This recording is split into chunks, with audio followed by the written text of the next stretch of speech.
Halo geng, bertemu lagi dengan saya Mr. Rian Boltok. Masih dalam konsep yang sama, yaitu pembelajaran ilmu ekonomi.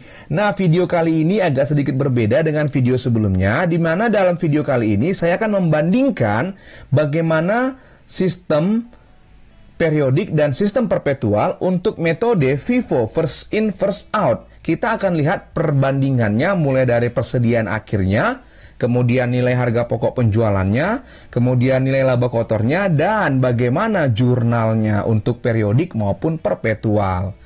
Oke, langsung aja kita lanjut cuy. FIFO periodik by Rian Boltok. Oke, ini dia. Berikut ini transaksi pembelian dan penjualan yang terjadi pada PT Tak Mau Rugi selama Juni 2024. Nah, ini dia transaksinya. Nah, ini pertanyaannya. Jadi, data kasus ini atau studi kasus ini saya ambil dari soal yang dikirimkan kepada saya melalui Instagram oleh followers saya. Ya, saya hanya ganti nama perusahaannya saja, cuy. Selebihnya semua sama. Oke, langsung aja kita eksekusi ya, cuy. Nah, kita akan mulai dari menghitung persediaan barang dagang akhir dengan menggunakan metode FIFO periodik. Wow, mudah banget. Oke, FIFO periodik. Kita munculkan lagi soalnya tadi, datanya ya kan, biar gampang kita buat. Oke, kalau dia FIFO periodik berarti kita harus menghitung dulu yang namanya barang tersedia untuk dijual, cuy. Nah, di mana barang tersedia untuk dijual itu rumusnya adalah persediaan awal ditambah pembelian bersih. Persediaan awalnya udah ada ini. Nah, ditambah dengan pembelian bersih, total pembelian dikurangi dengan retur ataupun potongannya. Ini dia cuy. Nah, persediaan awal 450 unit dengan harga 10.000, totalnya adalah 4.500.000 rupiah. Ditambahkan dengan pembelian bersih. Pembelian bersih itu adalah total pembelian dikurangi retur pembelian dan dikurangi potongan pembelian. Nah, mari kita lihat tanggal 18 Juni dibeli 500 unit, itulah yang ini. Pembelian 500 unit dengan harga 12.500, maka totalnya adalah 6.250.000 rupiah. Lalu tanggal 27 Juni dibeli 500 unit dengan harga 15.000. Ini dia, 500 kalikan dengan 15.000. Totalnya 7.500.000. Lalu tanggal 28 Juni pengembalian barang dagang yang dibeli sejumlah 10%.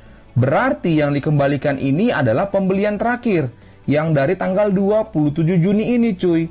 Dikembalikan 10%, berarti 10% dari 500. Maka retur pembeliannya adalah 50 unit, makanya di sini 50 dikali dengan harga 15.000 sehingga nilainya adalah 750.000 rupiah. Lalu kita hitunglah nilai barang tersedia untuk dijual adalah sebanyak 1.400 unit dengan total 17.500.000 rupiah. Nah, setelah kita selesai menghitung barang tersedia untuk dijual, kita harus cari tahu dulu berapa nilai barang yang terjual. Nah, kalau kita lihat soalnya di sini, tanggal 9 Juni dijual sebanyak 400 unit. Kan gitu dia kan? Kemudian kita lihat lagi di sini tanggal 20 Juni dijual sebanyak 350 unit.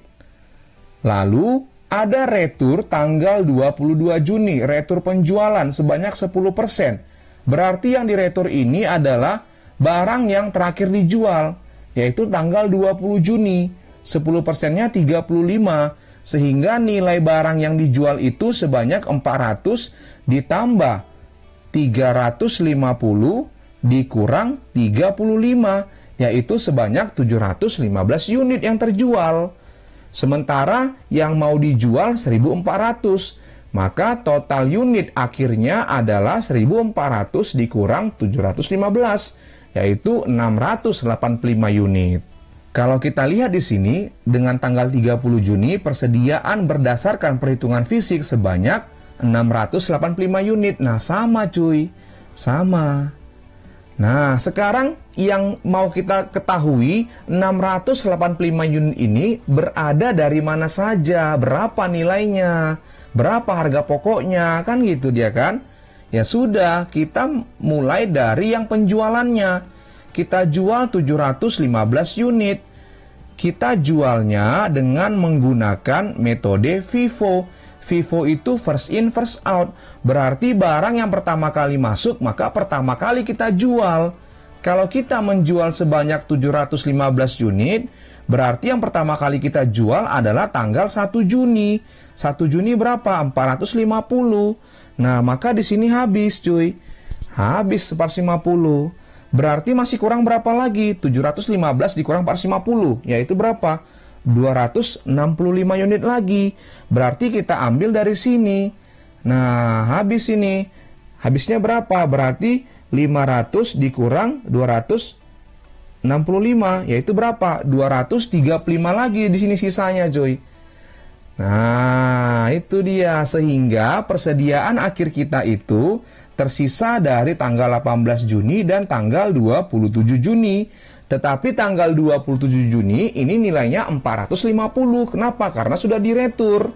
Maka kalau kita tambahkan 235 tambah 450 itu adalah 685 unit. Pas dia. Sudah, mari kita masukkan ke kolomnya.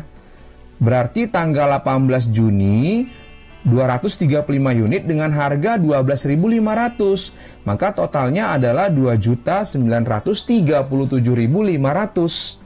Lalu tanggal 27 Juni, tetapi bukan lagi 500 melainkan 450 karena sudah diretur 50, cuy. Harganya berapa? 15.000. Maka totalnya adalah 6.750 unit. Sehingga nilai persediaan barang dagang akhir kita sebanyak 685 unit adalah, kita totalkan ini cuy, yaitu 9.687.500 rupiah. Wow, mudah banget. Nah, sudah selesai persediaan akhirnya. Sekarang kita akan menghitung harga pokok penjualannya. Harga pokok penjualan masih FIFO periodik. Nah, HPP rumusnya adalah persediaan awal tambah pembelian bersih kurang persediaan akhir. Ya sudah, kita munculkan aja lagi yang tadi, barang tersedia untuk dijual. Persediaan awalnya 4.500.000 yang ini, cuy. Kemudian pembelian bersihnya 6.250 tambah 7.500 kurang 750, yaitu 13 juta. Kita totalkan, maka dapatlah barang tersedia untuk dijualnya 17.500.000, sama dengan ini. Iya.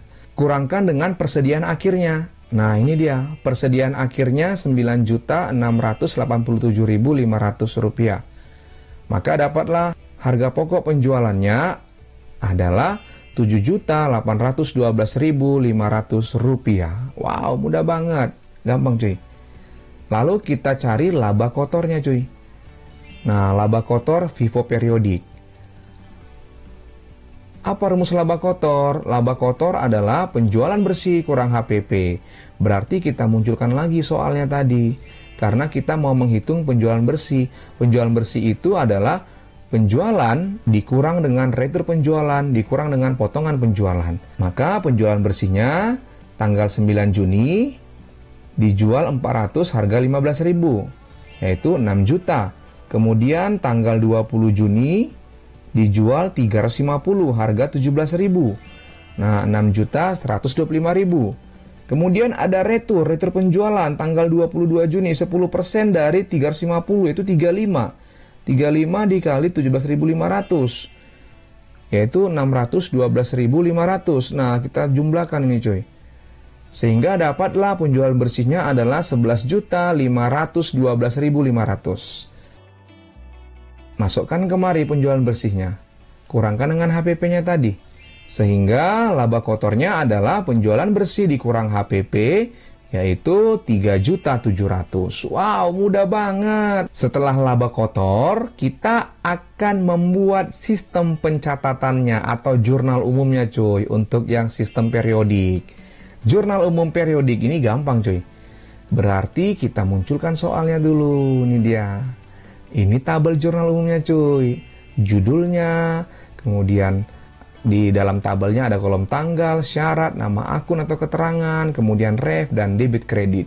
Kita mulai tanggal 1 Juni, persediaan 450 unit dengan harga pokok penjualan 10.000. Nah, ya sudah, berarti kita pakai yang sistem periodik ya, atau metode periodik, sehingga tanggal 1 Juni di sini adalah ikhtisar laba rugi di debit, kemudian persediaan barang dagang di kredit.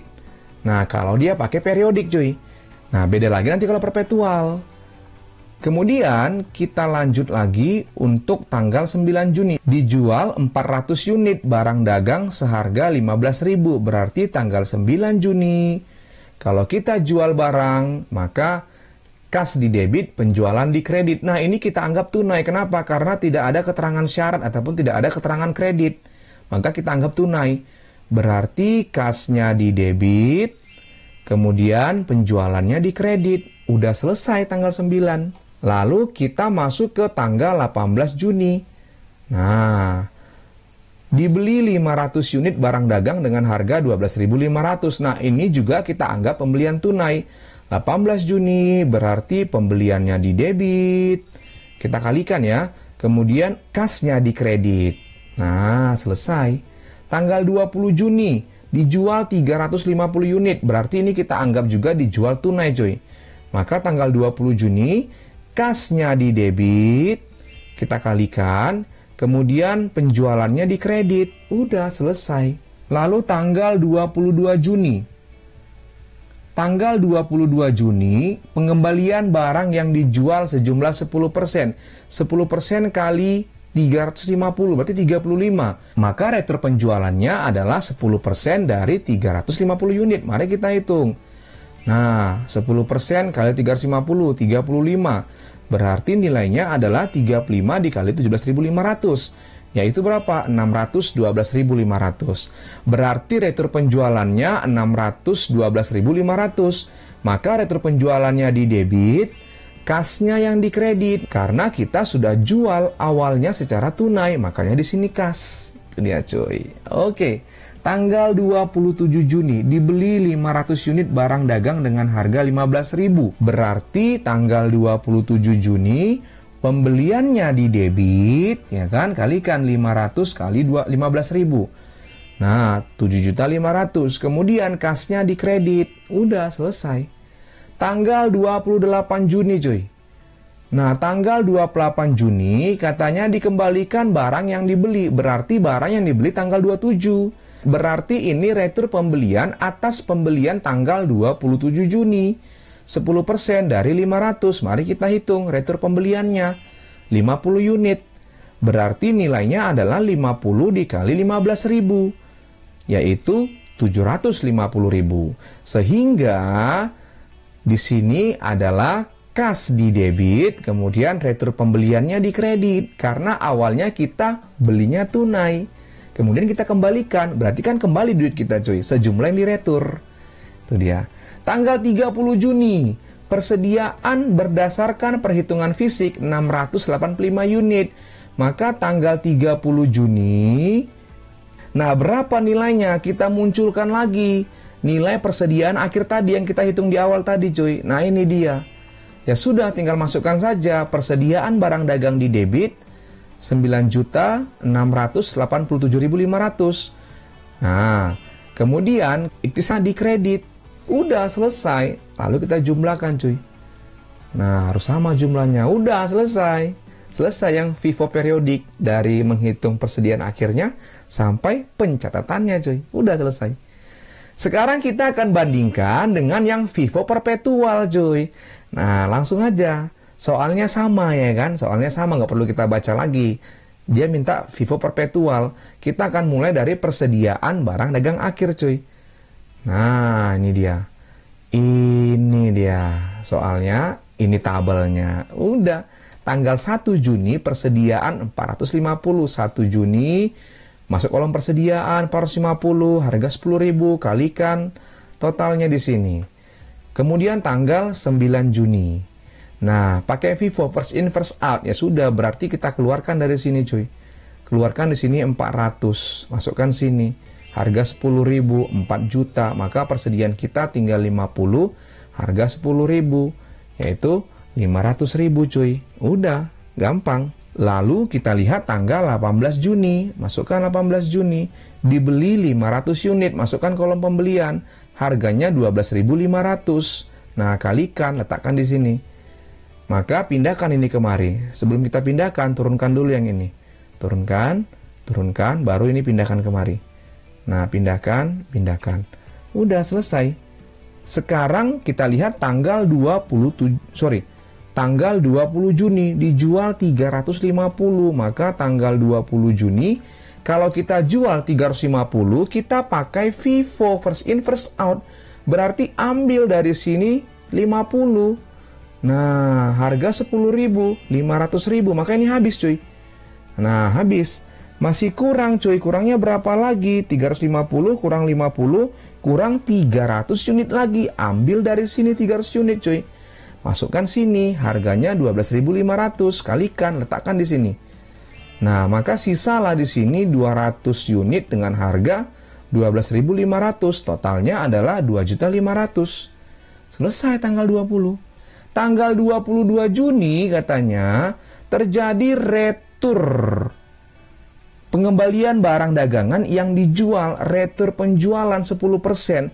Berarti kalau terjadi retur penjualan, maka kita akan menerima pengembalian yang dari penjualan harga 12.500. Nah, maka di sini berkuranglah penjualan kita 35 unit. Karena apa? Karena diretur 10%. 10% dari berapa? Dari 350, yaitu 35. Nah, tapi yang harga 12.500 cuy. Karena kita pakai FIFO, first in first out. Nah, kalikan ini. Nah, sehingga di sini kembalilah lagi barang kita menjadi 235 unit. Ya kan? Dengan harga 12.500. Sehingga totalnya adalah 2.937.500. Udah selesai cuy. Lalu kita masuk ke tanggal 27 Juni. Nah, kita beli 500, masukkan di sini 500 dengan harga 15.000. Kalikan ini, totalnya 7.500.000. Lalu masukkan ke kolom persediaan. Sebelumnya turunkan dulu yang ini. Turunkan yang ini, turunkan yang ini. Baru masukkan ini kemari, 500, 15.000, 7.500.000. Oke. Tanggal 28 Juni terjadi pengembalian tanggal 28, ya kan? Terjadi pengembalian barang yang dibeli. Kita beli 500, kita kembalikan 10%. 10% dari 500, 50. Nah, dengan harga 15.000. Totalnya adalah 750.000. Sehingga persediaan kita akan berkurang 50 unit dari pembelian yang 500 ini cuy. Berarti yang ini turunkan dulu, 235, 12.500, ini pindahkan. Nah, yang ini berarti tinggal 450, harga 15.000, kalikan, totalnya adalah 6.750.000 rupiah. Udah selesai. Tanggal 30 Juni katanya, persediaan berdasarkan perhitungan fisik sebanyak 685 unit. Ya sudah, 235 ditambah 450 adalah 685, sama. Nah, itu dia. Totalnya ini totalkan. Berapa yang totalnya? 9.687.500. Udah selesai, Joy. Ya sudah. Tinggal kita jumlahkan. Maka total pembelian adalah 950 unit. Dengan pembelian bersihnya 13 juta. Penjualannya sebanyak 715 unit dengan harga pokok penjualan sebanyak 7.812.500. Udah selesai, Joy. Udah selesai. Nah, jadi sama ya, FIFO perpetual dengan FIFO periodik itu nilai HPP-nya sama cuy. Nah, yang beda itu nilai persen akhir juga sama ya, sama. Kalau kita jumlahkan sama cuy. Nah, jadi sama dia cuy, FIFO perpetual dengan FIFO periodik. Jadi kalau dia FIFO perpetual, kita nggak perlu lagi menghitung yang namanya harga pokok penjualan sebenarnya, karena udah ada di sini cuy. Tapi udah nggak apa-apa lah, kita hitung aja ya. Nah, harga pokok penjualan FIFO perpetual. Harga pokok penjualan PT Tak Mau Rugi. HPP adalah persediaan awal tambah pembelian bersih kurang persediaan akhir. Nah, munculkan lagi nih. Persediaan awalnya 4.500.000, masukkan. Pembelian bersihnya 13 juta, masukkan. Jumlahkan ini. Maka dapatlah barang tersedia untuk dijual. Kemudian dikurang persediaan akhirnya. Maka dapatlah harga pokok penjualannya 7.812.500. Sama kan? Nah, sama juga dengan yang FIFO periodik tadi. Sekarang kita hitung laba kotornya cuy. Nah, laba kotor Vivo Perpetual. Laba kotor PT Tak Mau Rugi. Laba kotornya juga sama juga nih cuy. Karena HPP-nya sama. Laba kotor penjualan bersih kurang HPP. Nah, kita munculkan soalnya. Penjualan bersihnya tanggal berapa aja nih cuy? Tanggal 9. Ya kan? Nah, kemudian tanggal 20. Masukkan sini. Kemudian kurang returnya tanggal 22 Juni, retur penjualan. Nah, maka totalnya adalah penjualan bersihnya 11.512.500. Udah. Masukkan sini penjualan bersihnya, kurangkan dengan HPP-nya tadi cuy. Maka dapatlah laba kotornya sebesar 3.700.000. Wow, mudah banget. Berarti sama ya untuk Vivo periodik maupun Vivo perpetual, persediaan akhirnya sama, HPP-nya sama, laba kotornya sama. Nah, yang bedanya itu adalah sistem pencatatannya atau jurnal umumnya. Ini dia. Jurnal umum perpetual. Nah, munculkan lagi soalnya cuy, transaksinya. Nah, ini tabel jurnal umum. Judul, kemudian ini tanggal, syarat, nama akun atau keterangan, ref, debit, kredit. Yuk, langsung aja tanggal 1 Juni. Berarti di sini persediaan 450 unit dengan harga pokok 10.000. Maka harga pokok penjualan, persediaan barang dagang. Kita kalikan 450 kali 10.000. Tanggal 9 Juni. Nah, dijual 400 unit barang dagang dengan harga 15.000. Berarti kas di debit, penjualan di kredit, baru di sini harga pokok penjualan, maka di sini persediaan barang dagang. Itu bedanya. Jadi ada tambahan lagi di sini HPP persediaan barang dagang. Kalau dia yang periodik langsung aja kas penjualan. Nah, itu dia bedanya ya cuy. Kemudian tanggal 18 Juni. Nah, tanggal 18 Juni dibeli 500 unit, masukkan 18 Juni. Kalau kita beli, nah bedanya kalau periodik kita buatkan pembelian kas, maka di sini persediaan barang dagang di debit, kemudian kasnya yang di kredit cuy. 6.250.000 rupiah, kita kalikan aja. Nah, gampang. Tanggal 20 Juni. Nah, tanggal 20 Juni dijual 350 unit barang dagang dengan harga 17.500. Berarti kasnya di debit, kita kalikan ya. 6.125.000, baru di sini penjualan di kredit. Kemudian di sini harga pokok penjualan, di sini adalah persediaan barang dagang. Selesai. Lalu tanggal 22 Juni kita lanjut. Tanggal 22 Juni retur penjualan 10% dari 350. Berapa itu? 35 dikali 17.500. Berarti 612.500 ya. Nah, ini dia di debit, kemudian retur penjualan di debit, kemudian kasnya di kredit. Baru di sini persediaan barang dagang, di sini harga pokok penjualan. Itu dia bedanya, cuy. Oke? Lalu tanggal 27 Juni dibeli 500 unit harga 15.000. Nih gampang kali, cuy. 27 Juni, maka persediaan barang dagang di debit, kemudian kasnya di kredit. Dah, selesai. Masuk ke tanggal 28 Juni.